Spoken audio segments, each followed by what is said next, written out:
మకర రాశి వారికి 8, 9, 10 తారీఖులలో జరిగేది తెలిస్తే నిజంగా ఆశ్చర్యపోతారండి. నక్కతోక తొక్కినట్లే అని చెప్పి ఎందుకు అనవలసి వచ్చిందో తెలుసుకుంటే నిజంగా కూడా సంతోషపడిపోతారనమాట. కాబట్టి మకర రాశి వారు ఎవరైతే ఉన్నారో వారందరూ కూడా ఈ వీడియోని ఎక్కడా కూడా స్కిప్ చేయకుండా చివరి వరకు చూడండి. అప్పుడే మీకు పూర్తిగా అర్థమవుతుంది. మరి ఆలస్యం చేయకుండా వీడియోలోకి అయితే వెళ్ళిపోదామండి. వీడియోలోకి వెళ్లే ముందు ఒక చిన్న రిక్వెస్ట్, ఫస్ట్ టైం ఛానల్లోకి వస్తే సబ్స్క్రైబ్ చేసుకొని ఈ వీడియోకి ఒక చిన్న లైక్ ఇవ్వడం వల్ల మరి కొంతమంది మకర రాశి వారికి వీడియో రీచ్ అయ్యే అవకాశం అయితే ఉంటుందన్నమాట. మకర రాశి వారు చాలా అంటే చాలా అదృష్టవంతులండి. వారు పట్టిందల్లా కూడా బంగారం కాబోతుంది. మట్టి పట్టుకున్నా కూడా బంగారం కాబోతుంది. వారికి గురువు అనుగ్రహం అనేది చాలా పుష్కలంగా ఉండబోతుందండి. ఎవరికైతే గురువు యొక్క అనుగ్రహం అనేది పుష్కలంగా ఉంటుందో వారు ఏ పని చేసినా కూడా, ఏ బిజినెస్లు చేసినా కూడా, ఏ వ్యాపారం చేసినా కూడా అది బాగా లాభసాటిగా సాగుతుంది, కలుసుబాటుతనంగా ఉంటుందన్నమాట. ఇక మకర రాశి వారి యొక్క మనస్తత్వం విషయానికి వస్తే మకర రాశి వారు చాలా తెలివైన వారు. వారు ఏదైనా కానీ ఒక పని చెయ్యాలి అనుకుంటే మాత్రం వారిని ఆపడం ఎవ్వరి తరం కూడా కాదు. వారు ఏ పనైనా కూడా కష్టపడి దాన్ని సక్సెస్ఫుల్గా 10 మందికి నచ్చేటట్లుగా చేస్తారనమాట. అందరూ కూడా పని చేస్తారు, కానీ దాన్ని కొంచెం డిఫరెంట్ స్టైల్లో 10 మందికి నచ్చేలా కొత్తదనంగా చేయడం అనేది చాలా మందికి, చాలా తక్కువ మందికి ఉంటుంది. అలా ఆ జాతికి చెందిన వాళ్ళల్లో మకర రాశి వారు ఒకరనమాట.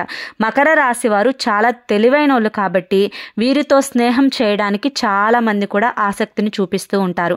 మనవి ఏదైనా కానీ పర్సనల్స్ ఉంటే మాత్రం మకర రాశి వారికి వెళ్ళి చెప్పి మూడో వ్యక్తికి చెప్పకుండా ఉండండి అంటే వారు ప్రాణం పోయినా కూడా మన యొక్క పర్సనల్స్ అనేవి మూడో వ్యక్తికి చెప్పరు. అంత నమ్మదగిన వాళ్ళు మకర రాశి వారు. ఇక మకర రాశి వారు చాలా తెలివైన వారు కావడం చేత వారు ఏదైనా వృత్తి చేస్తున్నట్లయితే, అంటే ఇప్పుడు ఏదైనా ఉద్యోగమైనా, వ్యాపారమైనా, బిజినెస్ అయినా, లేదంటే సాఫ్ట్వేర్ అయినా, ఇంకా ఏ ఇతర పనులలో ఉన్నప్పటికీ కూడాను వారి యొక్క పనితీరు అనేది 10 మంది మెచ్చుకునేలా ఉంటుందన్నమాట. వారిదే పై చేయిగా ఉంటుంది అని చెప్పుకోవచ్చు. మకర రాశి వారు చిన్నప్పటి నుంచి ఎన్నో కష్టాలు పడ్డారు. వీరింత అదృష్టవంతులు, ఇప్పుడు వీరికి అదృష్ట యోగం కలిసి వచ్చింది, కానీ చిన్నప్పటి నుంచి మాత్రం ఎన్నో రకాలైన కష్టాలని అనుభవించారు. ఎంతో కష్టాన్ని చూసి ప్రతి కష్టం నుంచి కూడా ఒక్కొక్క అనుభవాన్ని, ఒక్కొక్క పాఠాన్ని నేర్చుకొని పెరిగి పెద్దయ్యారని చెప్పుకోవచ్చు. కాబట్టి వీరికి కష్టాలంటే మనసులో కాస్తంత భయం ఉన్నప్పటికీ కూడా కాస్త కంటే కూడా మరింత రెట్టింపు ధైర్యము, పట్టుదల అనేది ఉంటాయన్నమాట. కాబట్టి ఏ కష్టం వచ్చినా కూడా చలించరు. ఏదైతే అది అవుతుంది, ముందు మన పని మనం చేసుకోవాలి, తర్వాత భగవంతుడు చూసుకుంటారు అని అలా అనుకుంటారనమాట. మకర రాశి వారు ఎదుటివారు బాగుండాలి, ఎదుటివారు మంచిగా ఉండాలి, అందరూ బాగుండాలి, అందులో మేము కూడా ఉండాలి అని చెప్పి అలా అనుకునేటువంటి మనస్తత్వం చాలా మందికి, అంటే చాలా మంది కాదు, కొంతమంది ఉంటారు. కొంతమంది ఏంటంటే స్వార్థము, ఈర్ష్య, కుళ్ళు, పగ, ఎదుటివారు నాశనం అయిపోవాలి అని చెప్పి అలా అనుకుంటూ ఉంటారు కొంతమంది. అలా అనుకునే మనస్తత్వం అస్సలు కాదు మకర రాశి వారు. మకర రాశి వారు ఏంటంటే అందరూ బాగుండాలి, అందులో మేము కూడా ఉండాలి అనుకునే రకం అనమాట. చాలా మంచి వ్యక్తులు అనమాట మకర రాశి వారు. ఇక మకర రాశి వారి యొక్క మంచి మనసుకు తగ్గట్లుగానే వారికి దైవ బలం కూడా ఎక్కువ అని చెప్పుకోవచ్చు. అంటే దైవారాధన చేస్తూ ఉంటారు. ఏ మనిషికైనా కానీ గురుబలం, దైవ బలం ఇవి రెండు ఉంటే ఇంకింతకంటే అదృష్టం ఏమి ఉండాలి చెప్పండి. వీరికి దైవ బలం కూడా చాలా ఎక్కువ. వీరికున్న మంచి మనసు వల్ల వీరి దగ్గర రూపాయి ఉంటే కనీసం 10 పైసలైనా కానీ దానం చేసే వ్యక్తిత్వం కలిగిన వారు. ఎవరైనా కానీ కష్టంలో కన్నీరు కారుస్తూ ఉంటే, ఎవరైనా కొంచెం పెద్ద వయసు ఉన్న వాళ్ళు భిక్షాటన చేస్తూ ఉంటే వారి దగ్గరికి వెళ్ళి వెంటనే వీరికి తోచినంత సహాయం చేసేస్తారు. మనసు అనేది వెంటనే చెలించేస్తుంది అనమాట. నేను సహాయం చేయాలి అని చెప్పి అనేసుకుంటూ ఉంటారు. 10 మందికి కూడా ఉపయోగపడతారండి. అందరి చేత మంచి పేరు తెచ్చుకుంటారు.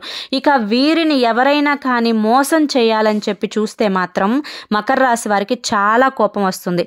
మకర రాశి అంటే ఆ రాశి యొక్క ఐకాన్ ఏ విధంగా ఉంటుందో, అంటే మేక ఇంకా వచ్చేసి ముసలి అట్లా రెండు కలిసి ఎలా ఉంటుందో వీరి యొక్క మనస్తత్వం మంచి చెడు రెండు కలిసి ఉంటాయి. అంటే చెడుని వీరు తట్టుకోలేరు అనమాట, తీసుకోలేరు. అంటే ఇప్పటి వరకు వీరితో ఎవరైతే స్నేహం చేస్తున్నారో వారిలో ఎంత అంటే ఇప్పటి వరకు మంచిగా ఉండి వీరిని ఎలాగైనా కానీ మోసం చేయాలి, వీరిని ఎలాగాని తొక్కేయాలి అని చెప్పి కొంతమంది చూస్తూ ఉంటారు. ఎవరినైనా కానీ ఎవరో ఒకరు ఉంటారు, ప్రతి మనిషికి ఒక శత్రువు ఉంటారు, కాకపోతే అందరూ బయటికి కనిపించరు. ఇట్లా వీరి వెనుకే ఉండి ఇట్లా నాశనం కోరాలని చెప్పి చూసుకునే వాళ్ళు ఎవరైనా ఉంటే కనుక అది వీరికి తెలిసిందంటే మాత్రం దుమ్ము దులిపేస్తారని చెప్పుకోవచ్చు. ఎందుకంటే అటువంటివి అనేవి వీరికి అస్సలు నచ్చదని చెప్పుకోవచ్చు అనమాట. వీరు చూడటానికి అమాయకంగా ఉంటారే కానీ వీరి యొక్క మేధస్సు అనేది ఎవరికి అంతుపట్టదండి, అంత తెలివిగా ఉంటారు. ఇక మకర రాశి వారిని ఎవరైతే వివాహం చేసుకుని ఉంటారో, ఇప్పుడు ఆడవారికి అయితే మగవారు, మగవారికి అయితే ఆడవారు, ఎవరైతే వీరి యొక్క వివాహ బంధం ఏ విధంగా ఉంటుందో మకర రాశిని చేసుకున్న వాళ్ళకి చాలా అన్యోన్యంగా ఉంటుంది. చాలా అండర్స్టాండింగ్ అంటే చాలా అర్థం చేసుకునే మనస్తత్వం అనేది మకర రాశి వారికి చాలా ఎక్కువగా ఉంటుందన్నమాట. ఎవరినైనా కానీ కొంచెం అర్థం చేసుకుంటారు, జాలిగా మంచిగా ఆలోచిస్తూ మంచిగా అంటే మంచి మెలకువలతో అట్లా ఆలోచిస్తూ ఉంటారనమాట. కాబట్టి వీరిని చేసుకున్న పార్ట్నర్ ఎవరైతే ఉన్నారో ఆ పార్ట్నర్ కూడా చాలా అదృష్టవంతులు అవుతారు. వీరిని చేసుకున్నందున వారి అదృష్టం అనేది ఇంకా రెట్టింపు అవుతుంది. భార్యకు భర్త కానీ భర్తకు భార్య కానీ ఒకరికొకరు చాలా గౌరవాన్ని ఇచ్చుకుంటారు. వీరికంటూ సంఘంలో ఒక ప్రత్యేకమైన గుర్తింపు ఉంటుంది, ఒక ప్రత్యేకమైన విలువను ఏర్పరచుకుంటారనమాట. నలుగురు మెచ్చేలా ఉంటారనమాట. వీరి యొక్క జంటను చూస్తే నలుగురు కూడా మెచ్చేలా ఉంటుందన్నమాట. వీరి జంట అంత బాగుంటుందని చెప్పుకోవచ్చు. ఇక మకర రాశి వారికి ఇప్పుడు ఈ మార్చి నెల నుంచి కూడా వీరికి ఏంటంటే ఒక గుడ్ టైం స్టార్ట్ అయిందని చెప్పుకోవచ్చు. అంటే ఒక మంచి సమయం, ప్రతి ఒక్కరికి కూడా జీవితంలో మంచి సమయం వస్తుంది, చెడు సమయం వస్తుంది. కానీ వీరికి ఇప్పటి వరకు జరిగినవన్నీ ఒక తీరులో పోతాయి అన్నమాట. ఇప్పటి నుంచి జరిగేది కొంచెం హై రేంజ్లో ఉంటుందని చెప్పుకోవచ్చు.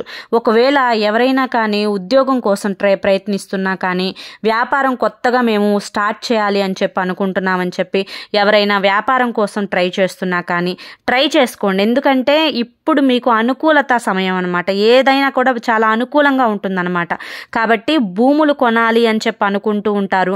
మకర రాశి వారు సేవింగ్స్ చాలా ఇష్టపడతారు. పొదుపు ఖర్చులు చాలా తక్కువ ఉంటాయి మకర రాశి వారికి. ఖర్చులు అనేది వీరి యొక్క కుటుంబ పరంగా సంతాన పరంగా కొన్ని ఖర్చులు ఉన్నప్పటికీ కూడా సేవింగ్స్ అనేవి చాలా ఇష్టపడుతూ ఉంటారండి. కాబట్టి వీరు పొదుపు ఎక్కువగా చేస్తారు. కాబట్టి లక్ష్మీదేవి కూడా వీరి దగ్గర స్థిర నివాసం ఉండటానికి ఇష్టపడుతుంది అనమాట. కొన్ని పరిహారాలు కూడా చెప్తాను. ఇప్పుడు మీరు పడుతున్న కొన్ని కష్టాలు అయితే ఉన్నాయి, అసలు లేవని కాదు, వాటన్నింటి నుంచి కూడా బయటపడడానికి కొన్ని పరిహారాలు చెప్తాను. చిన్న చిన్న అనారోగ్య సమస్యలు కూడా మీకు ఉన్నాయి. ఆ అనారోగ్య సమస్యల నుంచి బయటపడాలి అంటే ఏ విధంగా ఉండాలి అది కూడా చెప్తాను. నలుగురితో ఏ విధంగా ఉండాలి, ఎవరిని దూరం పెట్టాలి అది కూడా చెప్తాను. అందుకనే వీడియోని ఎక్కడ స్కిప్ చేయొద్దండి, చివరి వరకు చూడండి. మీకున్న చిన్న చిన్న అనారోగ్య సమస్యలు శారీరక సమస్యల కంటే కూడా మానసికమైన సమస్యలతోటి మీరు కొంచెం సఫర్ అవుతున్నారనే చెప్పుకోవచ్చు. అవి మీకు పెద్ద సమస్యలుగా అనిపించినప్పటికీ కూడా ఇప్పటికీ, కాకపోతే వాటి వల్ల ఫ్యూచర్లో మీకు చాలా ప్రాబ్లమ్స్ అవుతాయి. కాబట్టి ఎందుకంటే మకర రాశి వారు ఏంటంటే ఎక్కువగా నలుగురితో ఉండటానికి అంతగా ఇష్టపడరు. అంటే ఏదేమైనా కూడా మన పని మనం చేసుకున్నామా, మనం పక్కకు వచ్చేసేసామా, మన ఇంట్లో మనం ఉన్నామా అన్నట్లుగానే ఆలోచిస్తారు. నలుగురితో ఉండటానికి ఇష్టపడరు. దీనివల్ల ఏంటంటే వీళ్ళు మానసికంగా ఎప్పుడు కూడా మనసులో ఏదో ఒక ఆలోచనలు మెదలాడుతూ ఉంటాయన్నమాట. దీనివల్ల కొంచెం స్ట్రెస్ లెవెల్స్ అనేవి పెరుగుతాయని చెప్పుకోవచ్చు వీరికి. కాబట్టి మీరేంటంటే కనీసం మీ యొక్క మానసిక ఆరోగ్యం కోసమైనా కానీ నలుగురితో ఉండటానికి, నలుగురితో టైంని స్పెండ్ చేయడానికి ఇష్టపడండి. మీకు అది ఇష్టం లేకపోయినప్పటికీ కూడా కాస్తంత మీ అవసరం కోసమైనా కానీ అలా ఉండే ప్రయత్నం చేయండి. దీనివల్ల ఏంటంటే కనుక మీ యొక్క మానసిక స్థితి అనేది మెరుగుపడుతుంది. దానివల్ల ఇంకాస్త ఉల్లాసంగా, ఇంకాస్త ఉత్సాహంగా ఉంటూ ఉంటారు. ఎప్పుడైనా కానీ ఒంటరిగా ఉండకూడదండి. ఒంటరిగా ఉంటే మానసికంగా చాలా దెబ్బతింటారు. ఒంటరిగా ఉండకూడదు. నలుగురితో మాట్లాడుతూ, నలుగురితో ఉంటూ, నలుగురితో తిరుగుతూ ఉంటే మానసిక స్థితి చాలా బెటర్గా ఉంటుంది. వారికి వీరికి పోల్చుకొని చూడండి. నాలుగు గోడల మధ్య ఉండేవారికి, నలుగురిలో ఉండేవారికి పోల్చుకొని చూడండి. తెలివితేటల్లో కానీ, మాట తత్వంలో కానీ, మైండ్ రిలాక్సేషన్ విషయంలో కానీ, నిద్ర పట్టే విషయంలో కానీ చాలా తేడాలు ఉంటాయన్నమాట ఒకరికొకరు మనం పోల్చుకున్నట్లయితే. కాబట్టి మీ యొక్క మానసిక స్థితి మీకు మెరుగుపడిందంటే శారీరకంగా ఉన్న సమస్యలన్నీ కూడా తొలగిపోతాయి. మీరు పట్టిందలా కూడా బంగారం అవుతుంది. ఎందుకంటే ఆరోగ్యమే మహాభాగ్యం. కాబట్టి ఆరోగ్యంగా ఉండి మనం ఎన్ని పనులు చేసుకుంటామో ఆ పనులన్నింటి నుంచి లాభాలు రావడానికి మీకు చాలా చక్కగా ఇది ఉపయోగపడుతుంది. ఒక్క చిన్న టిప్ని పాటించండి. ఇంకా వచ్చేసి మీ జాతకంలో ఉన్న చిన్న చిన్న దోషాలు తొలగిపోవాలి అనుకుంటే కనుక మీరు అంటే దుర్గమ్మ తల్లికి, దుర్గాదేవికి కుంకుమ పూజను ఎప్పుడైనా ఒకసారి చేపించే ప్రయత్నం చేయండి. ఇంకా వచ్చేసి దుర్గమ్మ తల్లికి ఎక్కువ పూజలు చేయించండి. దుర్గాదేవి దర్శనాన్ని చేసుకోండి. మీ యొక్క సంకల్పాన్ని చెప్పుకుంటూ రావి చెట్టు కింద ఆవినెత్తుతో దీపాన్ని పెట్టండి. శ్రీ వెంకటేశ్వర స్వామికి తులసి మాలను సమర్పించండి. ఆంజనేయ స్వామికి సింధూరము, అప్పాలను సమర్పించండి. తమలపాకుల మాలను సమర్పించండి. ఇటువంటివి చిన్న చిన్న శనివారం పూట, శుక్రవారం పూట చేసుకుంటూ ఉంటే కనుక మీకు మీకున్న చిన్న చిన్న దోషాలు కూడా తొలగిపోతాయి అన్నమాట. ఇక ఇప్పుడు విద్యార్థులకు ఫైనల్ ఎగ్జామ్స్ వచ్చే సమయం కాబట్టి మకర రాశి వారి విద్యార్థులు తల్లిదండ్రులు ఎవరైతే ఉన్నారో వారికి కానీ లేదా మకర రాశికి ఉన్న విద్యార్థులకు కానివ్వండి చాలా బాగుంటుందండి. వీరు ఎంత కష్టపడతారో అంత కష్టానికి తగిన ప్రతిఫలం వస్తుంది అని చెప్పుకోవచ్చు. ఎగ్జామ్స్ కూడా మంచిగా రాస్తారు. ఆశించిన మార్కుల కంటే కూడా ఫలితం కొంచెం ఎక్కువగా వచ్చే అవకాశమే ఉంది. కాకపోతే కొత్త పరిచయాలకు లోనవుతారు పిల్లలు. ఆ కొత్త పరిచయాలకు కాస్తంత దూరంగా ఉంటేనే మంచిదండి. ఎందుకంటే ఇప్పటి రోజుల్లో ఎవరిని నమ్మటానికి లేదు కాబట్టి కాస్త కొత్త పరిచయాలకు దూరంగా ఉంటేనే పిల్లల భవిష్యత్తు బాగుంటుంది అని చెప్పుకోవచ్చు.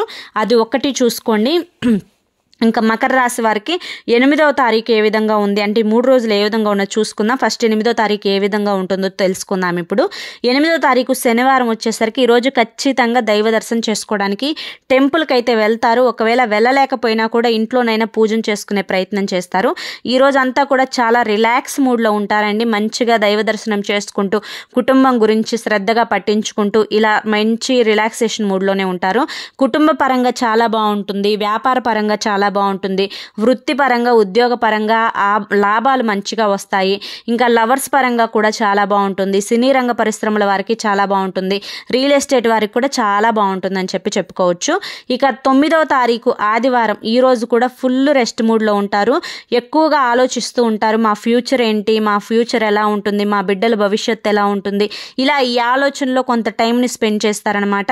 ఇక ఓవరాల్గా చూసుకుంటే అన్ని రంగాల వారికి చాలా బాగుంటుంది. కొంచెం చిన్న చిన్న అనారోగ్య సమస్యలు అనేవి మిమ్మల్ని ఇబ్బంది పెడుతూ ఉంటాయి. పెద్దవేం కాదు, చిన్నవే. ఇంకా వచ్చేసేసి దూర ప్రయాణాలు చేసే అవకాశం కూడా కనిపిస్తూ ఉంది ఈరోజు వచ్చేసి. సో ప్రయాణం చేసేటప్పుడు కాస్తంత జాగ్రత్తను వహించండి. ఇక ఓవరాల్గా అన్ని రంగాల్లో ఉన్న వారికి అంటే కుటుంబ పరంగా కూడా చాలా అనుకూలంగా ఉంది. ఎటువంటి సమస్యలు అయితే లేవన్నమాట. ఇక 10వ తారీఖు వచ్చేసేసి సోమవారం రోజు ఉదయం 11 గంటల నుంచి మధ్యాహ్నం 4:30 వరకు చాలా బిజీగా వర్క్ టెన్షన్లో ఉంటారు. అనుకున్న పనులు అనుకున్నట్లు టైంకి జరిగిపోతాయి అన్నమాట. ఎటువంటి స్ట్రెస్ అనేది ఉండదు. ఆరోగ్యం కూడా అనుకూలిస్తుంది. కుటుంబ పరంగా బాగుంటుంది. సంతాన పరంగా బాగుంటుంది. విద్యార్థుల పరంగా బాగుంటుంది. లవర్స్ పరంగా బాగుంటుంది. ఓవరాల్గా ఏ వృత్తి రంగాల్లో ఉన్న వారికైనా చాలా బాగుంటుంది. రియల్ ఎస్టేట్ వారికి కూడా చాలా బాగుంటుంది. సినీ రంగ పరిశ్రమలో ఉన్న వారికి కూడా చాలా బాగుంటుందండి. ఈ 3 రోజులు కూడా మీకు ఎటువంటి ఇబ్బందులు ఉండవు. చాలా హ్యాపీగా గడిచిపోతాయి ఈ 3 రోజులు కూడా. పట్టిందల్లా బంగారమే. ఏదైనా కొత్త వర్కులు స్టార్ట్ చేయాలనుకున్న, జాబ్స్ ట్రై చేయాలనుకున్న ట్రై చేయండి. చూసారు కదా, ఈరోజు ఈ వీడియో మీకు నచ్చింది అనుకుంటున్నాను. నచ్చింది అనిపిస్తే ఈ వీడియోకి ఒక చిన్న లైక్ ఇవ్వండి. మీరు ఇచ్చే లైక్ వల్ల మరికొంతమంది మకర రాశి వారికి ఈ వీడియో అనేది రీచ్ అవుతుంది. ఫస్ట్ టైం మన ఛానల్లోకి వస్తే కనుక మన ఛానల్ని తప్పకుండా సబ్స్క్రైబ్ చేసుకొని సపోర్ట్ చేయండి.